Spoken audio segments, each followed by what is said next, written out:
இந்த புதிய மாதத்தில் கூட கர்த்தருடைய சமூகத்தில் நீங்கள் கடந்த நாட்களில் காத்திருந்த போது கர்த்தருடைய ஆவியானவர் ஒரு மாவட்டத்தை கொடுத்தார். எனக்கும் உங்களுக்கும் அது பிரயோஜனமாக இருக்கும் என்று சொல்லி நான் விசுவாசிக்கிறேன். நாம் எடுத்துக்கொள்வோம். சங்கீத புஸ்தகம் 90 சங்கீதம் 15 வசனம். சங்கீதங்களை புஸ்தகம் 90:15.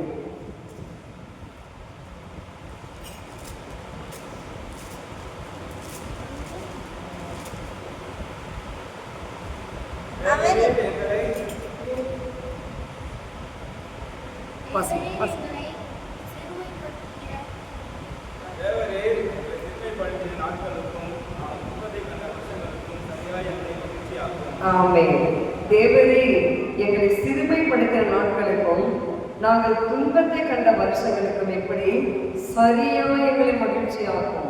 இந்த மாதம் நம்மளை கண்ட மகிழ்ச்சியின் பாதை நடத்த போகிறார். அவர் மகிழ்ச்சி கொடுக்கிறார். ஹாப்பி, சந்தோஷம் இல்லை, அது யாரும் கொடுக்கவே முடியாது. ஏசு ஒருத்தர் தான் கொடுக்க முடியும். மகிழ்ச்சி கொடுப்பாரு, சந்தோஷம் எல்லாம் ஒண்ணுதான். ஜாய், பீஸ்ஃபுல், சமாதானம்.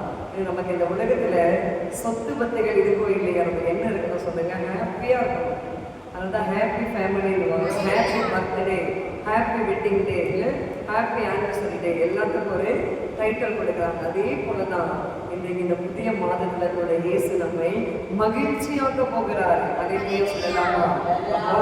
தாவீது இந்த இடத்துல சொல்லும் பொழுது மோசேயுடைய ஜெபம் இது. அப்போ மோசே பாருங்க, வனாந்திரத்துல 6 லட்சத்துக்கு ஏறக்குறைய 20 லட்சம் ஜனங்கள், பிள்ளைகள் எல்லாம் சேர்த்து, மனைவி பிள்ளைகள் எல்லாம் சேர்த்து கூட்டி பார்த்தால் 20 லட்சத்துக்கும் மேற்பட்ட ஜனங்கள். அந்த 20 லட்சத்துக்கும் மேற்பட்ட ஜனங்களை இந்த வனாந்திரத்துல ஒருவராய் நடத்தி கொண்டு வருகிறார். எவ்வளவு கடினம் இல்லை, அதை யோசித்து பார்க்க. நம்ம குடும்பத்தை நடத்துறதுக்கே நமக்கு பெரிய பாடா இருக்கு. என் குடும்பம் காலையில நம்ம வேலைக்கு போயிட்டு சாயங்காலம் வந்தா மனைவி பிள்ளைகளை குறித்து இவ்வளோ கம்ப்ளைண்ட். இந்த குழந்தை அப்படி பண்ணிச்சு, எங்கள் வீட்டில் அப்படிதான். எப்போ இரவு வந்தால் போதும், அவ்வளோ ஒவ்வொரு அண்ணன் தம்பிங்க என்னென்ன பண்ணுறாங்க அதெல்லாம் எங்கள் லிஸ்ட்டை போட்டு ஒன்றுனாலும் சொல்லிகிட்டே இருப்பாங்க. இந்த பையன் இப்படி பண்ணால், இந்த பொண்ணு அப்படி பண்ணிச்சிங்கள. அதே போல் பாருங்கள், ஒரு ஃபேமிலியை நம்ம நடத்துவதற்கு நமக்கு அவ்வளோ ஒரு கடினமாக இருக்குமானால், மோசே பாருங்கள் 20 லட்சத்துக்கு மேற்பட்ட ஜனங்களை வனாந்திரத்தில் நடத்திட்டு வராங்க. எத்தனை பாதை, எத்தனை நெருக்கங்கள், எத்தனை துன்பங்கள், எத்தனை வறட்சிகள், எவ்வளோ நெருக்கம். போராட்டத்தின் பாதையில தேவ மனிதர் மோசே நடத்தி கொண்டு வந்தார். அதுதான் அப்பா எழுதுறாரு, தேவரே நாங்கள் எங்களை சிறுமைப்படுத்தின நாட்களுக்கும் நாங்கள் துன்பத்தை கண்ட வருஷங்களுக்கு எங்களை சரியாய் மகிழ்ச்சியாக்கும். அந்த 40 ஆண்டுகள் வனாந்திரத்தில் எவ்வளவோ அலைந்து திரிந்து நாங்கள் எங்களுக்கு கொடுக்கப்பட்ட அந்த கானான் தேசத்துல போய் சேர்வதற்கு நாங்கள் இவ்வளவு சிரமப்பட்டோம் ஐயா. ஆனால் இனி நாங்கள் சிரமப்படக்கூடாது, இனி நாங்கள் சிறுமை அடையக்கூடாது, இனிமே எங்கள் வாழ்க்கையில பஞ்சம், பசி, பட்டினி, வறட்சி வரக்கூடாது. நாங்கள் எப்படி இருக்கணும்? மகிழ்ச்சியா இருக்கணும். சொல்லலாமா? இன்றைக்கு வந்திருக்கிற கர்த்தரை சொன்னமே, நீங்கள் எல்லாம் இந்த மாதத்துல மகிழ்ச்சியா இருக்க போறீங்க. எவ்வளவு பிசாசு நம்மளை சிறுமைப்படுத்தினாலும், எவ்வளவு நம்ம துன்பத்தை கண்டு கடந்து வந்தோமோ, அதற்கெல்லாம் தேவன் நமக்கு கொடுக்க வேண்டிய ஒரு மிக சிறந்த பரிசு எது என்றால், சரியாய் நம்மளை மகிழ்ச்சியாக்க போறாங்க.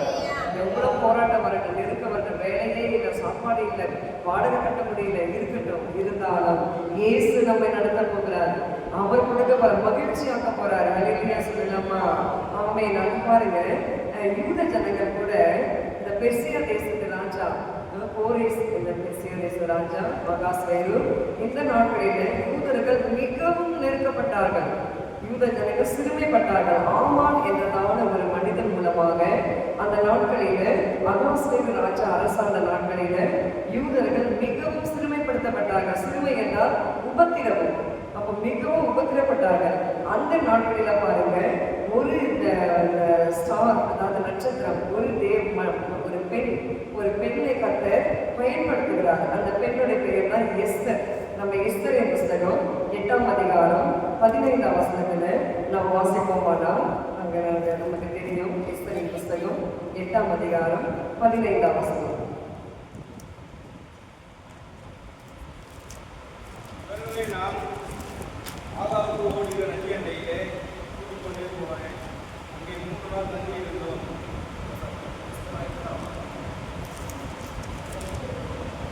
எஸ்தரின் புஸ்தகம் 8ஆம் அதிகாரம் 15ஆம் வசனம்.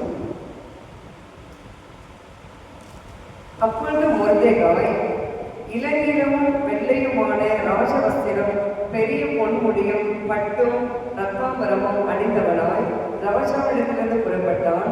சூசான் நகரம் ஆர்ப்பரித்து மகிழ்ந்திருந்தது. அப்ப இந்த சூசான் என்னதான் இந்த அரண்மனையில தான் இந்த அகாஸ்வேரு ராஜா அந்த நாட்களில அரசாங்கம் கொண்டு வந்தார். அந்த அரசாங்கம் பொழுது எஸ்தர் ராஜாதி ராணியாக வாழ்ந்து கொண்டிருந்தார்கள். அந்த நாட்களில் தான் பார்த்தீங்கன்னா யூதர்களுக்கு ஒரு பெரிய உபத்திரம் வந்தது. என்ன உபத்திரம் வந்தது? யூதர்களை எல்லாம் 127 தேசத்தில் இருக்கிற அத்தனை யூதர்களையும் அழிக்க வேண்டும் என்று ஆமானுடைய கட்டளையாக மாறினது. ஆமான் சூழ்ச்சி பண்ணி ராஜாவுடைய முத்திரையை போட்டு எல்லா யூதர்களையும் அழிக்க வேண்டும் என்று ஒரு கட்டளை பிறப்பிக்கப்பட்டது. அந்த நேரத்தில் பாருங்க, எஸ்தர் ராஜாவை செய்த ஒரு அருமையான ஒரு காரியம் 4ஆம் அதிகாரத்துல 1-3 வாசிக்கிறோம். அந்த உபத்திரவத்தின் பாதையை அந்த எஸ்தர் என்ற அருமையான அந்த சகோதரி என்ன செய்தார்கள்? உபவாசத்திலே இருந்து அதையெல்லாம் மேற்கொண்டார்கள் என்று சொல்லி நாம் பார்க்கிறோம். 1-3 மார்க் பண்ணி வைத்துக் கொள்ளுங்கள். 3ஆம் வசனம். ராஜாவின் உத்தரவும் அவருடைய கட்டளையும் போய் சேர்ந்து ஒவ்வொரு நாட்டிலும் ஸ்தலத்திலும் உள்ள யூதருக்குள்ளே மகா துக்கமும் உபவாசமும் அழுகையும் புலம்பலும் உண்டாய் அநேகர் ரட்டுடுத்தி சாம்பலில் கிடந்தார்கள். ஏன் கிடந்தார்கள்? அநேகர் ரட்டுடுத்தி கொண்டு அவங்களுக்கு ஒரு துக்கம், அவங்களுக்கு ஒரு துன்பம், அவங்களுக்கு ஒரு சிறுமை, இந்த யூதர்கள் எல்லாம் அழிக்க வேண்டும் என்று சொல்லி அந்த துக்கங்கள் எல்லாம் சந்தோஷமாக மாற வேண்டுமானால் ஒரே ஒரு காரியம், உபவாச ஜெபம். அல்லேலூயா சொல்லலாம்.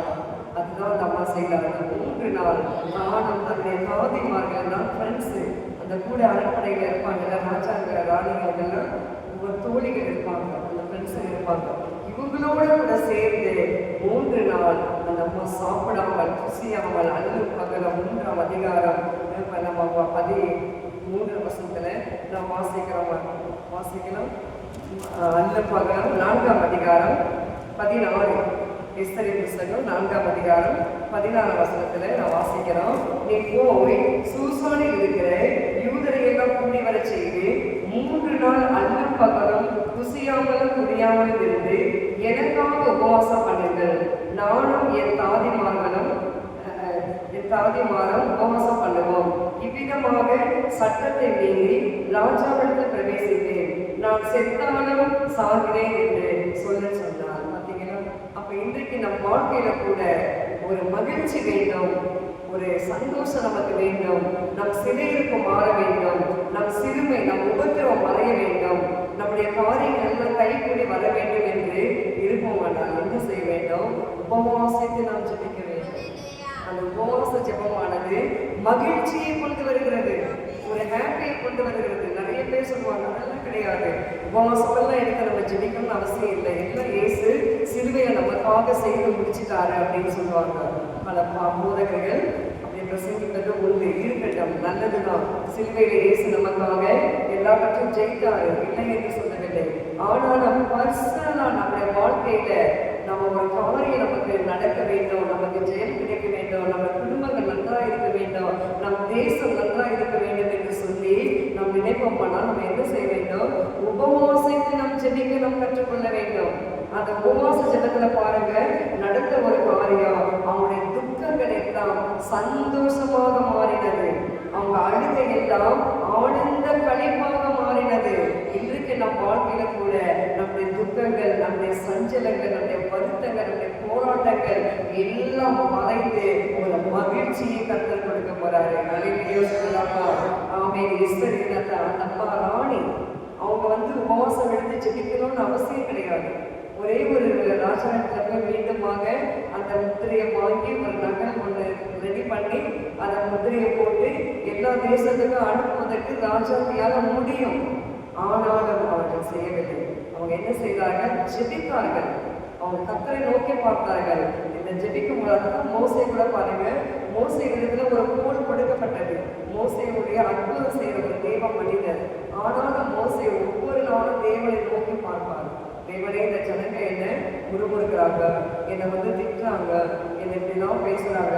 மோசே, நான் உங்ககிட்ட ஒரு கோல் கொடுத்துருக்கேன் மோசே, அந்த கோலை நீ பயன்படுத்து அப்படி சொல்லும் போது தான் மோசே அந்த அந்த இஸ்ரவேல் ஜனங்களை அந்த வனாந்திரத்தில் நடத்தி கொண்டு வந்தார்.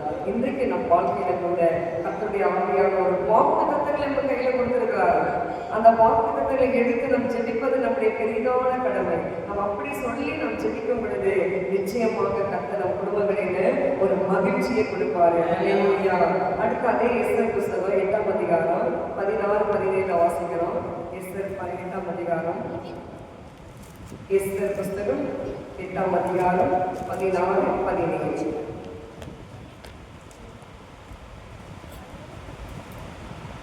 இவ்விதமாய் யூதருக்கு வெளிச்சமும் மகிழ்ச்சியும் களிப்பும் என்றும் உண்டாயிற்று. 17.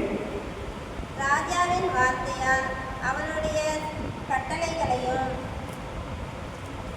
அவனுடைய கட்டளையும் எல்லா நாடுகளிலும் எல்லா பட்டணங்களிலும்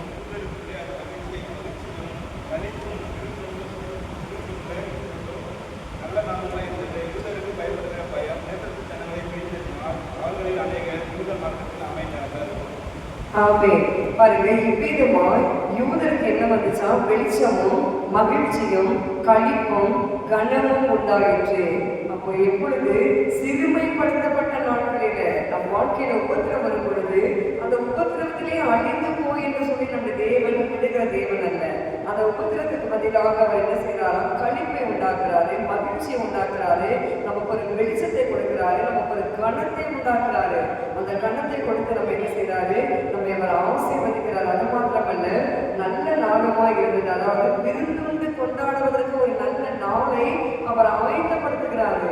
நம் வாழ்க்கையில கூட இந்த புதிய மாதத்துல விருந்து நம்மளே எங்கிருந்து சாப்பிட்றதுக்கே சரியான ஆகாரம் இல்லை. நாங்கள் எங்கிருந்து நாங்கள் விருந்து வைக்க போறோம்னு நினைக்கிறோம். விருந்து நம்ம கர்த்தர் கொடுப்பார். விருந்து வச்சு நம்ம ஆசீர்வதிப்பார்.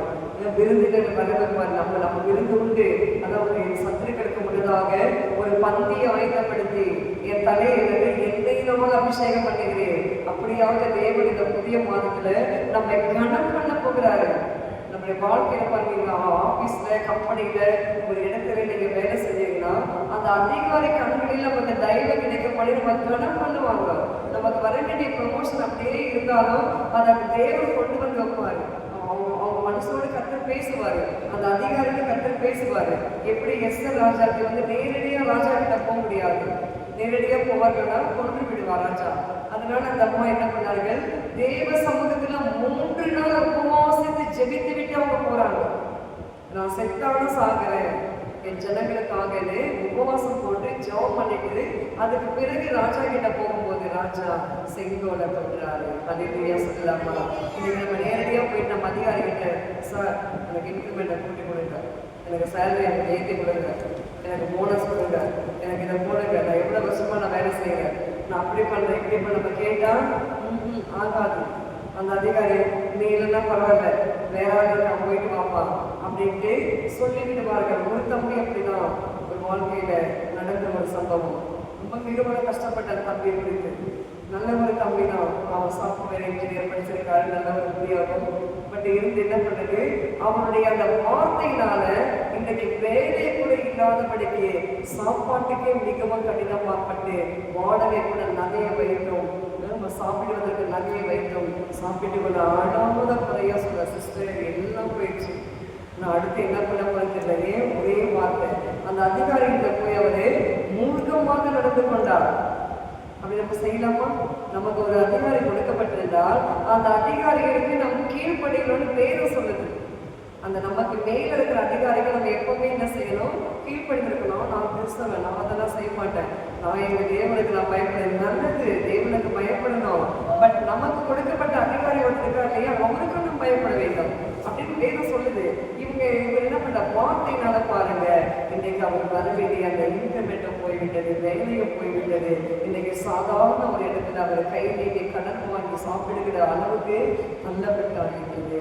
அதே போல இந்த எஸ்தர் வந்து அப்படி அவர்கள் துணிகரமாக என் ராஜா என் கணவர் தானே, என் பேச்சு அவர் கேட்க மாட்டாரா என்று சொல்லி ஒருவேளை அந்த அம்மா போயிருப்பார்களானால் அந்த அம்மாவுடைய அந்த பட்டமும் போயிருக்கும், ஜீவனும் போயிருக்கும். தேவன் ஞானம் கொடுத்தபடினால அந்த ஞானத்தை எஸ்தர் பயன்படுத்துறாங்க. பயன்படுத்தி என்ன பண்றாங்க? உபவாசித்து ஜெபிக்கிறாங்க. இப்படி இப்படிப்பட்ட உபத்திரத்துல நாங்கள் போயிட்டு இருக்கிறோமே கர்த்தாவே, அப்பா இந்த உபத்திரத்துல இருந்து எங்களுக்கு என்ன பண்ணுங்க, நீங்க தான் விடுதலை கொடுக்கணும். இந்த உபத்திரத்தை மாற்றுங்க, இந்த சிறுமையை மாற்றுங்க. இதை மாற்றி நீங்க என்ன பண்ணுங்க, எங்களுக்கு ஒரு களிப்பை உண்டாக்குங்க, எங்களுக்கு ஒரு சந்தோஷத்தை உண்டாக்குங்க, எங்களுக்கு ஒரு மகிழ்ச்சி உண்டாக்குங்க என்று சொல்லி 3 நாள் உபவாசித்து தன்னுடைய நண்பர்களோடு சேர்ந்து ஜெபிக்கிறார்கள். அல்லேலூயா சொல்லலாமா? இன்னைக்கு நமக்கு நண்பர்கள் இருக்கிறாங்களா, தோழிகள் இருக்கிறாங்களா? எப்படிப்பட்ட தோழிகள் இருக்கிறாங்க, எப்படிப்பட்ட நண்பர்கள் இருக்கிற குடும்பங்களை பிரிக்கிற நண்பர்களா? யோனத்தானை நாம் கண்டுபிடிக்க வேண்டும். நல்ல நண்பர்களை நாம் கண்டுபிடிக்க வேண்டும். நம்மோடு இணைந்து ஜெபிக்கிற நல்ல நண்பர்கள், நம்மோடு இணைந்து ஜெபித்து நல்ல ஆவிக்குரிய வாழ்க்கையில சரியாக நடத்துகிற தோழிகளை நாம் கண்டுபிடிக்க வேண்டும். அப்படி நாம் கண்டுபிடித்து ஜெபிப்போமானால் நிச்சயமாக நம்ம குடும்பத்துல மகிழ்ச்சியை கர்த்தர் கொடுப்பாரு. நம்ம யூதர்கள் கொடுத்தாரா இல்லையா, அந்த சூசான் அரண்மனையை கலந்தது. என்ன பண்றதுன்னு தெரியல, ராஜாவுடைய முத்திரையாக மாறிவிட்டது. எல்லா யூதர்களையும் அடிச்சு போட்டணும் என்று சொல்லி அந்த சூசான் நகரம் கலங்கி கொண்டது இருந்ததா? கர்த்தருடைய ஆவியானவர் எஸ்தரின் ஜெபத்தை கேட்டார். அல்லேலூயா சொல்லலாமா? இன்னைக்கு என் ஜெபத்தை உங்க ஜெபத்தை கர்த்தர் கேட்டு நம்முடைய சிறுமையை அவர் பெரியதான மகிழ்ச்சியாக மாற்ற போகிறாரு. அதனாலதான் மோசே சொல்ல, தேவரே நாங்கள் சிறுமைப்படுத்தப்பட்ட நாட்களுக்கு தக்கதாக, வெறுமை கண்ட வருடங்களுக்கு தக்கதாக என்ன பண்ணுங்க, எங்களை சரியாய் மகிழ்ச்சியாக்குங்கப்பா. எங்களை மகிழ்ச்சி பாதையில் நடத்துங்க. எங்கள் குடும்ப அழுகையோ கண்ணீரோ கழிப்புமாய் கவலையோடு இருக்கிறதப்பா, அந்த கவலையோடு கண்ணீரோடு அந்த அழுகையோடு புலம்பலோடு இருக்கிற என் குடும்பத்தை கழிப்பான மாற்றுங்கய்யா, மகிழ்ச்சியாக மாற்றுங்கப்பா, சந்தோஷமாய் மாற்றுங்கப்பா என்று சொல்லி நாம் ஜெபிக்கும் பொழுது நிச்சயமாக கர்த்தர் நம்மை மாற்றுவாரு. உபாகம புஸ்தகம் 8ஆம் அதிகாரம் 15ஆம் வசனத்துல கூட நாம் வாசிக்கிறோம். உபாகமம் பழைய ஏற்பாட்டில் 8ஆம் அதிகாரம் 15ஆம் வசனம்.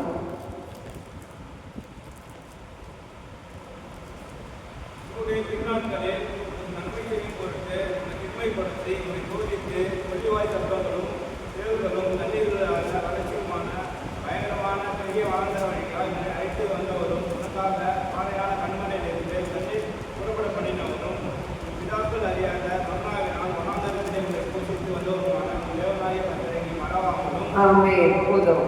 அப்போ உன்னுடைய பின்னாட்களில் உனக்கு நன்மை செய்யும் பொழுது உன்னை சிறுமைப்படுத்தி, அதாவது நம்முடைய எதிர்காலத்துல நாம் நன்றாக இருக்க வேண்டுமானால் இப்பொழுது தேவன் நம்ம என்ன செய்வாரோ சில நேரங்களில் சிறுமைப்படுத்துவார். இப்போ நம்ம ஒரு ஸ்கூல் எடுத்துக்கிட்டா, ஸ்கூல்ல பிள்ளைங்க படிக்கிறாங்கன்னா டீச்சர்ஸ் என்ன செய்வாங்க, அந்த பிள்ளைகளை டெஸ்ட் வைப்பாங்க. Model test, midterm test, unit test அப்படின்னு சொல்லி சில டெஸ்ட்டுகள்லாம் வைப்பாங்க. அந்த டெஸ்ட்டெல்லாம் எதுக்கு வைக்கிறாங்க, அந்த பிள்ளைகள் பின்னாட்களில் ஒரு நன்மையை அவங்க காண வேண்டும். ஒன்றுமே டெஸ்ட்டே வைக்காம, ஒன்றுமே அடிக்காம, அந்த பிள்ளைங்களை ஒன்றுமே கண்டிக்காம நேரடியாக போயிட்டு எக்ஸாம் எழுதுங்கன்னா அந்த பிள்ளைங்களுக்கு எதுவுமே தெரியாது. அதனால தான் அந்த டீச்சர்ஸ் என்ன செய்வாங்க, அந்த பிள்ளைகளுக்கு ஒவ்வொரு டெஸ்ட் வைத்து அந்த பிள்ளைகளை நல்ல முறையில் கொண்டு வருவாங்க, சிறுமைப்படுத்துவாங்க, உபத்திரப்படுத்துவாங்க. அப்போ பிள்ளைங்களுக்கு கோபம் வரும், இந்த டீச்சருக்கு வேலையே இல்லை, இந்த சாருக்கு வேலையே இல்லை, எப்போ பார் டெஸ்ட் வைக்கிறாரு, எப்போ பார் படிக்க வைக்கிறாரு. இந்த பிள்ளைகள் என்ன செய்யும், டீச்சர்ஸை சத்தம் போடுவாங்க. அப்போ அந்த சத்தம் போடுற நிலைமை வந்தாலும் பின்னாட்களில் யோசித்து பார்க்கும் பொழுது அந்த பிள்ளைகள் ஒரு பெரிய பட்டதாரிகளாக, ஒரு கல்விமான்களாக, ஒரு டாக்டராக, ஒரு என்ஜினியராக, ஒரு சாஃப்ட்வேர் என்ஜினியராக மாற முடியும். எப்போ அந்த உபத்திரவத்தை கடந்து வரும் பொழுது. அதனாலதான் ரோமர் புஸ்தகத்துல வாசிக்கிறோம். ரோமர் 12:12 நம்ம என்ன வாசிக்கிறோம், ரோமர் புஸ்தகம் 12ஆம் அதிகாரம் 12ஆம் வசனம் வாசிக்கிறோம். நம்பிக்கையிலே நீங்க எப்படி இருக்கணும், பொறுமையா இருங்க, நம்பிக்கையில சந்தோஷமா இருங்க.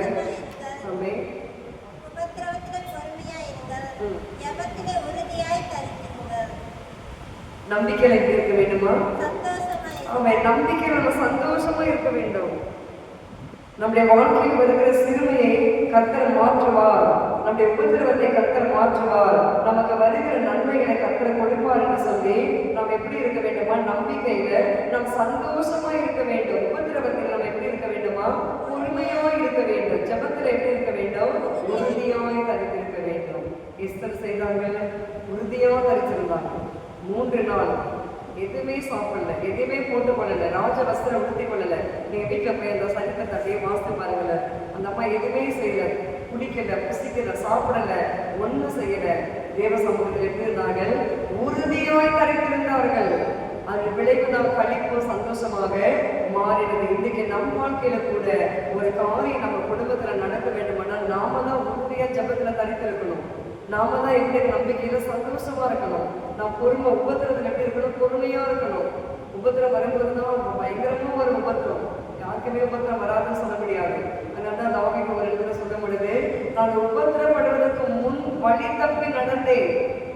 அப்போ இன்னொரு அவர் சொல்லுவாரு, நான் உபத்திரப்பட்டது நல்லது, அதனால் நான் அந்த பிரமாணங்களை கற்றுக்கொள்கிறேன். அப்ப யாருடைய வாழ்க்கையில உபத்திரம் வருகிறதோ அவர்கள் என்ன செய்கிறார்கள், நல்ல ஒரு காரியத்தை கற்றுக்கொள்ள முடியும். அதனால்தான் நிறைய பரிசுத்தவான்கள் ஜெபிப்பார்கள், எனக்கு உபத்திரத்தை கொடுங்க. ஆச்சரியமா இருக்குங்க. யாருன்னா அப்படி ஜெபிப்பாங்களா? நான் கூட ஜெபிப்பேன் சில நேரத்துல. ஏன் சொல்லுங்க, உபத்திரம் வந்தால்தான் நம்மளை கர்த்தர் வந்து பரிசுத்த பாதை நடத்த முடியும். நம்ம எல்லாமே கொடுத்து நம்ம தேவனை மறந்துடுவோம். உபாகமத்துல பாருங்க, நான் கீழே வாசித்து பாருங்க 8ஆம் அதிகாரத்துல எல்லாத்தையும் நம்ம கொடுத்தா தேவன் யாரென்னு கூட நம்ம கேட்டுடுவோம். அந்த அளவுக்கு நம்ம தேவனை மறந்து விடுவோம். அதனாலதான் கர்த்தர் என்ன பண்றாரு, அடிக்கடி நமக்கு ஒரு சிக்ஷையை கொடுத்து ஒரு உபத்திரத்தை கொடுத்து அவருடைய பாதையில வரும்படியாக சமூகத்துக்கு நெருங்கும்படியாக கர்த்தர் கொடுக்கிறாரு. அந்த வாசிங்க 18 வாசிங்க. தேவனாகிய கர்த்தரை நினைப்பாயாக. ஆமென். அவரே உன் பிதாக்களுக்கு ஆணையிட்டு கொடுத்த நம்முடைய உடன்படிக்கையை உறுதிப்படுத்தும்படி ஆமென். அவரே உனக்கு உண்டாயிருக்கிறது போல ஐஸ்வர்யத்தை சம்பாதிச்சிருக்காங்க கருணை உறுதிப்படுத்துகிறார். ஆமா, ஐஸ்வர்யத்தை சம்பாதிப்பதால பெறனை என்ன பண்றாரு, அவர் தான் நமக்கு கொடுக்கிறார். அது மாத்திரமல்ல, உன் தேவனாகிய கர்த்தர் நினைப்பாயாக அவரே உன் பிதாக்களுக்கு ஆணையிட்டு கொடுத்து நம்முடைய உடன்படிக்கை உறுதிப்படுத்தும்படி 19 வாசிக்கிறோம். உன் தேவனாகிய கர்த்தரை மறந்து வேறு தேவர்களை பின்பற்றி அவர்களை சேவித்து அவர்களை பணிந்து கொள்வாயானால் நிச்சயமாக, எவ்வளவு பயங்கரமா இருக்க பாருங்க. அப்போ நம் தேவனை நம்ம என்ன செய்யணும், மறந்து போகக்கூடாது. அந்த யூதர்களை அழிய வேண்டும் என்று சொல்லிதான் அங்க கட்டளை பிறப்பிக்கப்பட்டது. ஆனாலும் பாருங்க, எஸ்தர் வந்து தன்னுடைய உபத்திரத்திய பாதையில ஜெபத்தில் அவங்க உறுதியா தரித்திருந்தபடினால அழிந்து போகாதபடி பாதுகாக்கப்பட்டார்கள். இன்னைக்கு நாம் கூட நம் குடும்பம், நம் தேசம் நன்றா இருக்க வேண்டுமானால் தேவ சமூகத்தில் எப்படி இருக்க வேண்டும் சொல்லுங்கள், உறுதியாய் தரித்திருக்கணும். ஜபத்துல உறுதியாய் தரித்திருக்கணும். நாம் எப்படி நம்பிக்கையில நம்ம சந்தோஷமா இருக்க, உபத்திரவத்தில் நம்ம சந்தோஷமா இருக்க வேண்டும். கர்த்தருடைய சமூகத்துல நாம் எப்பொழுதும் தாவீதை போல நாம் எப்பொழுதும் ஜெபிக்கிற பிள்ளைகளாக இருக்க வேண்டும். தாவீது ராஜா எப்பொழுதும் தேவனை தன் கண் முன்னாடி நிறுத்திக் கொள்வார். அந்தி சந்தி மத்தியான வேளையில அவர் தேவனை துதித்துக் கொண்டே இருப்பார். நம்ம மத்தியானத்துல கர்த்தரை துதிக்கிறோமா? மத்தியானத்துல சாப்பிட்டு நல்ல ஒரு உறக்கம் போட்டா சூப்பரா இருக்கும். அப்படிதான் நம்ம மனசு, நம்ம சரீரம் சொல்லுவாங்கல்ல. ஆனா அங்க தாவீது என்ன பண்றாரு, அந்தி சந்தி மத்தியான வேளையில கர்த்தரை துதிக்கிறாரு. அப்ப பழமொழி சொல்றாங்க, உள்ளது உண்ட மயக்கம் தொண்டை வரைக்கும் வாங்க. அது சிஸ்டம் மத்தியானத்துல போய் துதிக்க சொல்றீங்களே அப்படின்னு நினைக்கலாம். வசனம் சொல்லுகிறது, அந்தி சந்தி மத்தியான வேளை தேவனை துதிக்க வேண்டும். அப்ப தேவனை நம்ம துதிக்கும் பொழுது நம்ம உபத்திரம் நிச்சயமாக மாறும். நமக்கு உபத்திரம் நம்ம சொல்லிட்டே இருந்தா அது அப்படியே தான் இருக்கும்.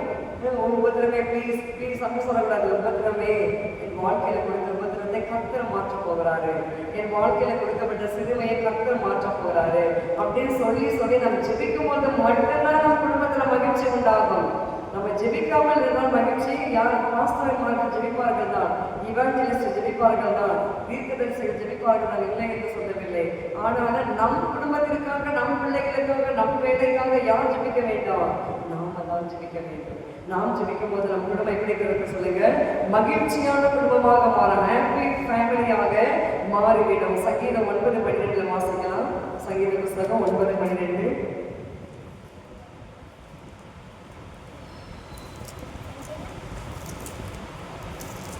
பழிகளை குறித்து அவர் விசாரணை செய்யும் போது அவைகளை விளக்கினார். உண்மைப்பட்டவர்களுடைய கூப்பிடுதலை மறவார். உபத்திரப்பட்டவருடைய கூப்பிடுதலை அவர் மறந்து போக மாட்டார். இஸ்ரவேல் ஜனங்கள் உபத்திரத்தில் பாதையில் 40 ஆண்டுகள் வனாந்தரத்தில் நடந்து வந்தார்கள். அவங்க தேவனை நோக்கி கூப்பிட்டார்கள். கூப்பிட்ட மாத்திரத்துல தேவன் அவர் கூப்பிடுதலை மறந்து போகவில்லை. இன்றைக்கு உபத்திரத்தில் பாதையில போய்கொண்டிருக்க சகோதரியே சகோதரரை கர்த்தரை நோக்கி கூப்பிட கற்றுக்கொள்ளும். கர்த்தரை பாதம் நோக்கி பாருங்க, கண்ணீர் அவர் பாதத்துல கொண்டுங்க. உங்க உபத்திரவத்தின் பாதையில நீங்க கூப்பிடும் போது அவர் நம்மை மறந்து போக மாட்டார். அவர் நின்று நமக்கு பதில் கொடுத்துட்டு போயிடுவாரு. அப்ப அப்படிப்பட்ட ஒரு தேவன் தான் நம்முடைய தேவன். 2 கொரிந்தியர் 7ஆம் அதிகாரம் 6ஆம் வசனத்தை வாசிக்கலாம். 2 கொரிந்தியர் புத்தகம் 7ஆம் அதிகாரம் 6ஆம் வசனம்.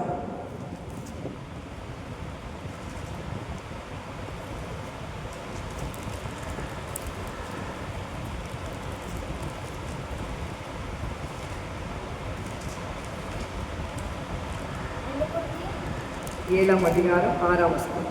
ஆனாலும் சிறுமைப்பட்டவர்களுக்கு ஆறுதல் செய்கிற தேவன் தீர்த்து வந்ததினாலே எங்களுக்கு ஆறுதல் செய்தார். அப்ப பாருங்க, சிறுமைப்பட்டவர்களுக்கு தேவன் என்ன செய்கிறார்? அடுத்தபடி ஆறுதல் செய்கிறார், மகிழ்ச்சியை கொடுக்கிறாரு. அடுத்த கட்டம் என்ன செய்கிறாரு? ஆறுதல் கொடுக்கிறார். ஆறுதல், அப்பா சூத்திரம் பண்ணி நிம்மதியா இருக்குப்பா, என் ஃபேமிலியில வந்து இந்த உபதிரமெல்லாம் மாறிடுச்சுப்பா, என் ஊழியத்துல வந்து உபதிரமெல்லாம் மாறிடுச்சுப்பா அப்படின்னு சொல்லி ஒரு தேவன் என்ன செய்ய போறாரு? ஒரு ஆறுதலை கற்றுக் கொடுக்க போறாரு. தீர்த்து என்றால் உடன் ஊழியக்காரர். பவுல் அப்போஸ்தலருக்கு உடன் ஊழியர். அப்ப இன்னைக்கு உடன் ஊழியர்கள் ஊழியக்காரர்கள் எப்படி இருக்க வேண்டும்? ஆறுதலா இருக்க வேண்டும். அநேக இடங்களில் உடன் ஊழியர்கள் ஆறுதலா இருக்க மாட்டாங்க.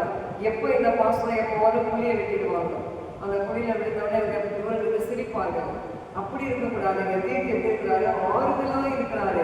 இன்றைக்கு நம்முடைய நண்பர்கள் எப்படி இருக்கிறார்கள்? நம்ம குடும்பத்தை நேசிக்கிறவர்களா? நம்மோடு இருந்து நம்முடைய கஷ்டங்கள்ல பங்கு கொள்கிற நண்பர்களா இருக்கிறார்களா? நண்பர்களை தேர்ந்தெடுப்பதற்கு நம்ம கவனமா இருக்கணும். தாவீது கூட பாருங்களேன், நண்பரை தேர்ந்தெடுத்தார். யோனத்தான் தாவீதுடைய ஆத்மா ஒன்றாக இருந்தது. தாவீது ஒன்றா இருந்தபடினால யோனத்தான் மறிக்கும் போது தாவீது சொல்லுவார், ஐயோ யோனத்தானே, ஸ்ரீகளின் நேசத்தை பார்த்து நம்ம நேசம் பெரிதா இருந்தது, அப்படி நீ மறித்து விட்டாய் என்று சொல்லி யோனத்தான் மீது தாவீது ஒரு பாடலை பாடுவார். அப்படி இருக்க வேண்டிய நண்பர்கள் நமக்கு தேவன் கொடுப்பார். ஆவிக்குரிய நண்பர்களே கர்த்தர் கொடுப்பார். நம்ம கேட்கும்போது கொடுப்பார். அந்த நண்பர்களோடு நம்ம என்ன செய்யலாம்? நம்முடைய ஃபேமிலி மேட்டரை கடந்து ஆலோசனை நம்ம ஜெபிக்கும் பொழுது தேவன் நமக்கு ஆறுதலை கொடுப்பாரு. அதான் அப்போஸ்தலனாகிய பவுலுக்கு தீர்த்துனால ஆறுதலை கர்த்தர் கொடுக்கிறாரு. இன்றைக்கு தேவன் நம்முடைய உபத்திரத்தை மாற்றி, நம்முடைய சிறுமையை மாற்றி, நம் குடும்பத்தில் ஒரு ஆறுதலை கர்த்தர் கொடுக்க போறாரு. ஏசாயா 54ஆம் அதிகாரம் 7ஆம் வசனத்துல வாசிக்கலாம். ஏசாயா பிரசங்கியர் புஸ்தகம் 5ஆம் அதிகாரம் 18-20 வாசிங்க. பிரசங்கி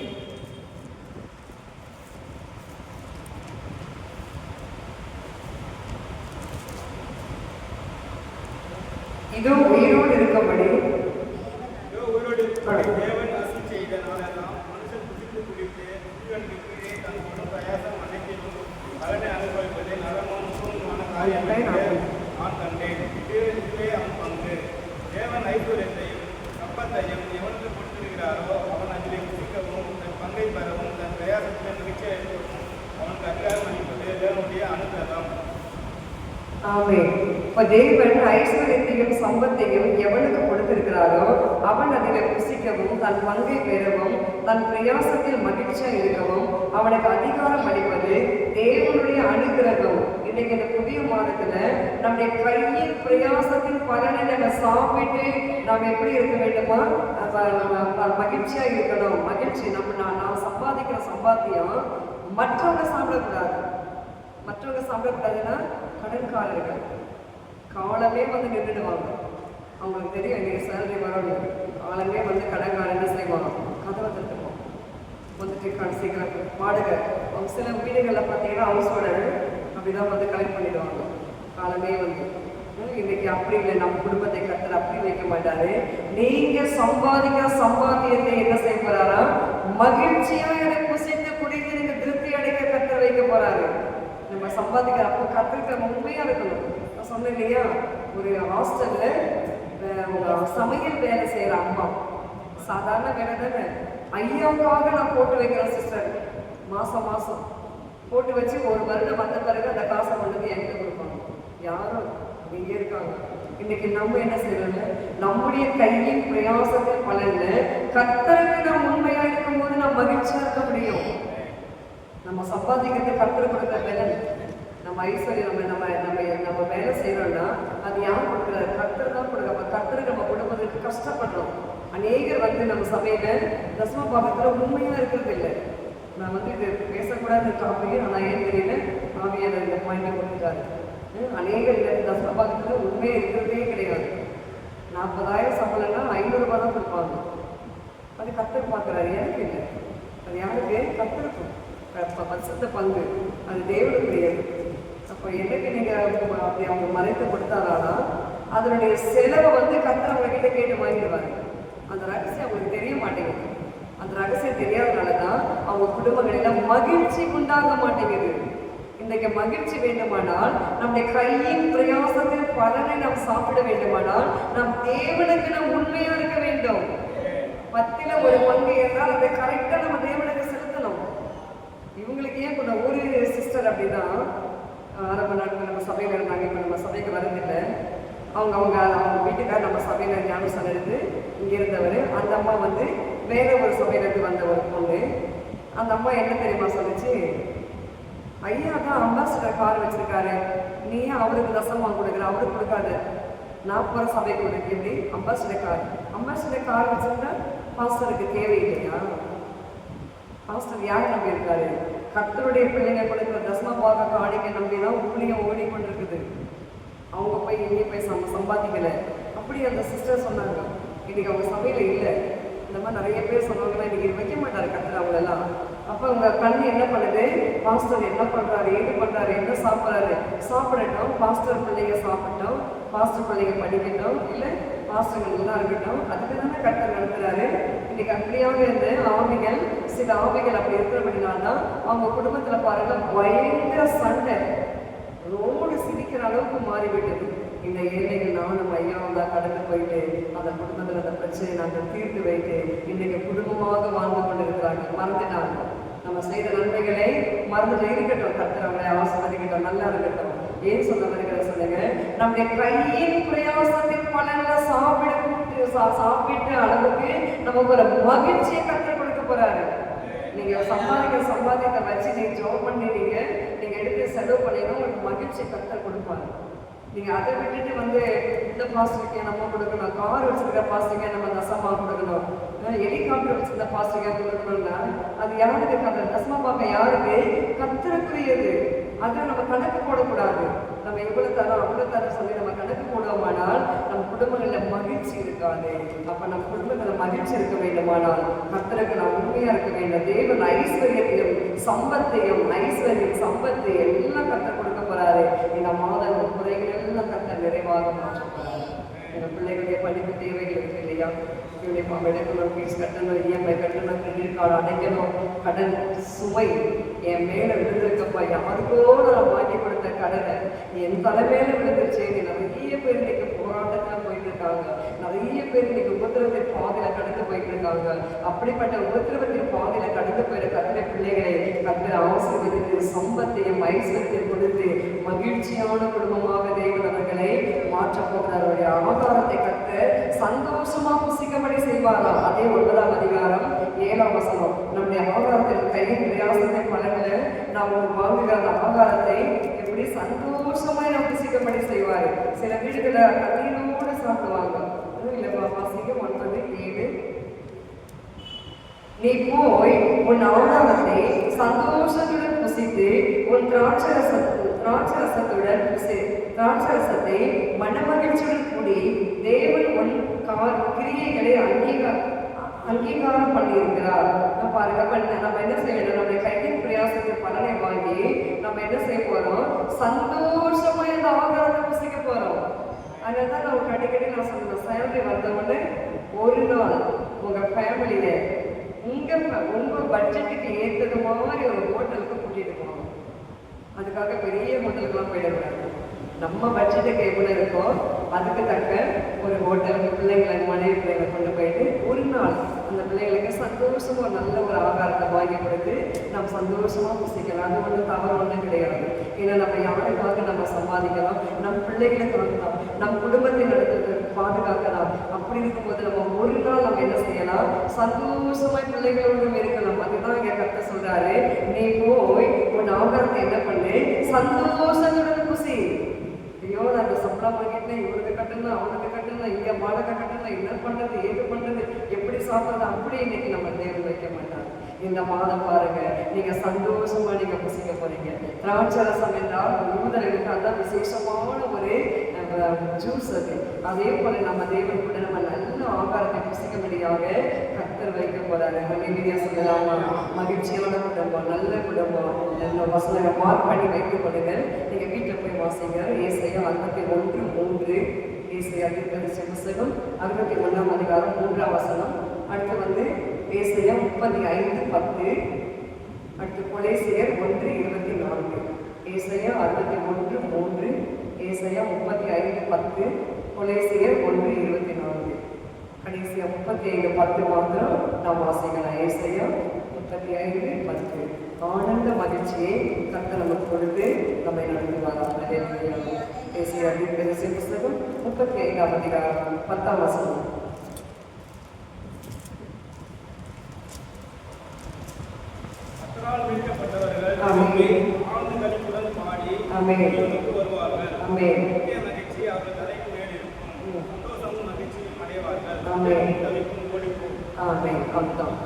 நம்ம என்ன செய்ய போறோம்?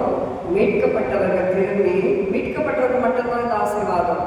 இயேசுவின் ரத்தத்தினால கழுவப்பட்டது மட்டும்தான். இன்னைக்கு நமக்கு தான் இந்த ஆசீர்வாதம் கற்றுக் கொடுப்பாரு. எல்லாருக்குமே அது கிடையாது.